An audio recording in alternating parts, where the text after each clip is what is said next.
Hey there, deep divers. Ready for a journey? We're connecting ancient history, global trade, and some surprising cultural crossovers today.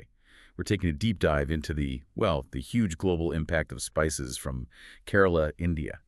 Sounds simple, right? Yeah. But our mission is to figure out how a natural resource like that can shape, human interaction and development over thousands of years. It really is a fascinating story. The sources, they show this amazing interplay of geography, ambition, cultural exchange. And these Mhm. aren't just old stories. They show how these ancient links still resonate, still shape things now, sometimes in ways you wouldn't expect. Okay, let's get into it.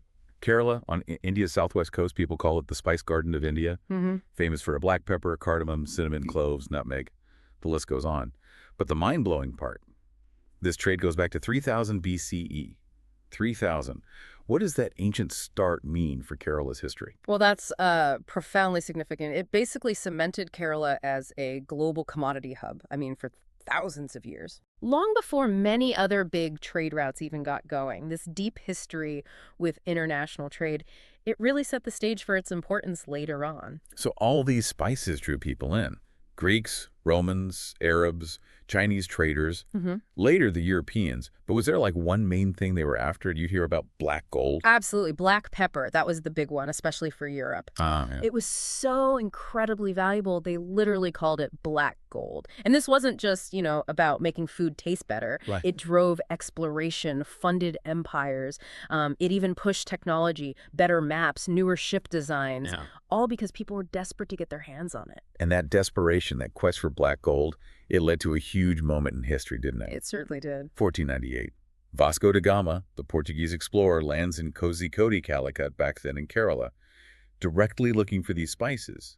How does a hunt for spices trigger such a massive global power shift? That's the crucial point, isn't it? Da Gama showing up wasn't just, oh, hello, new place. It was really the first step towards European colonization in India. Yeah. It completely redrew maps, geopolitically speaking, for centuries after. Yeah. It just shows the incredible power a single commodity can wield in history. But it wasn't only about power and money, right? What about the cultural side? I thought it was amazing that India's very first mosque, the Chairman Juma Mosque in Kodungallur, was built way back in 629 CE. Yes. And it was because of those early Arab spice trade connections. Exactly. That's a perfect illustration. The spice trade brought wealth, sure, but it also created this incredible cultural diversity. Mm. Think about ancient ports like Muziris. They weren't just markets, they were truly cosmopolitan centers. You had Indians, Jews, Arabs, Chinese, later Europeans. All interacting. All trading, yes, but also sharing ideas, religions, traditions.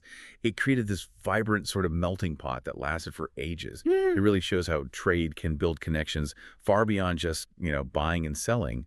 So pulling it all together, Kerala's spices, they weren't just items to trade, they were like historical catalysts. Driving exploration, creating huge wealth, sparking these deep cultural and demographic shifts across whole continents. It really does make you think, doesn't it? How things we might see as small or ordinary, maybe resources we take for granted now, Yeah. how they might have had or could still have these enormous unforeseen impacts on, well, on everything, on the global landscape, on human civilization itself. That's a really powerful thought. So, thinking about all this, what stands out to you from our deep dive today? Perhaps it makes you wonder about the seemingly small things in our world right now and how they might be shaping tomorrow in ways we can't even guess. Definitely something to chew on.